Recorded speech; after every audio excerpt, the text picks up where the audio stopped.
केंद्रीय कैबिनेट ने बुधवार को वन नेशन वन इलेक्शन पर पूर्व राष्ट्रपति रामनाथ कोविंद की अध्यक्षता वाली समिति के प्रस्ताव को मंजूरी क्या दी। अब देश में इस विषय को लेकर राजनीति गर्मा चुकी है।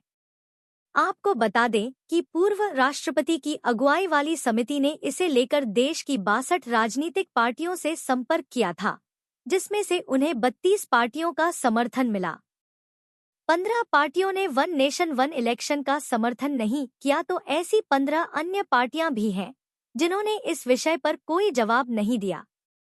बुधवार को केंद्रीय मंत्री अश्विनी वैष्णव ने कैबिनेट के फैसलों की ब्रीफिंग करते हुए कहा कि समिति ने 191 दिन इस विषय पर काम किया और उन्हें 21,558 रिएक्शन मिले, जिसमें 80% ने एक देश एक चुनाव का समर्थन किया था। वैसे पहले पीएम मोदी भी कई मौकों पर एक देश एक चुनाव का समर्थन कर चुके हैं। हाल ही में उन्होंने कहा था कि देश में सिर्फ 3 या 4 महीने ही चुनाव होने चाहिए, पूरे साल राजनीति नहीं होनी चाहिए। इस बीच कांग्रेस ने जहां इसे मुद्दों से ध्यान भटकाने वाला फैसला बताया, तो कई अन्य विपक्षी पार्टियों का कहना है कि ये व्यावहारिक रूप से संभव नहीं है।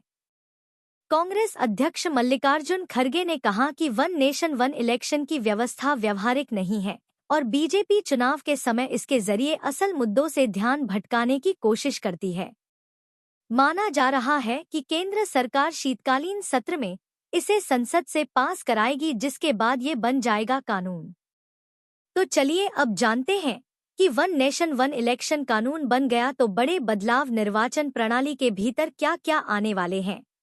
रिपोर्ट में पहले फेज में लोकसभा और राज्य विधानसभाओं के चुनाव एक साथ कराए जाने की बात कही गई है और आगे ये सिफारिश है कि लोकसभा और विधानसभा चुनाव पूर्ण होने के 100 दिनों के भीतर स्थानीय निकाय चुनाव भी कराए जाएं।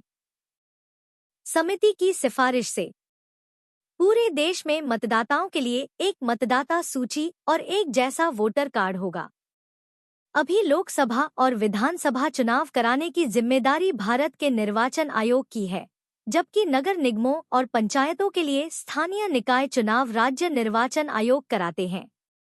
समिति ने 18 संवैधानिक संशोधनों की सिफारिश की, जिनमें से अधिकांश को राज्य विधानसभाओं की मंजूरी की आवश्यकता नहीं होगी।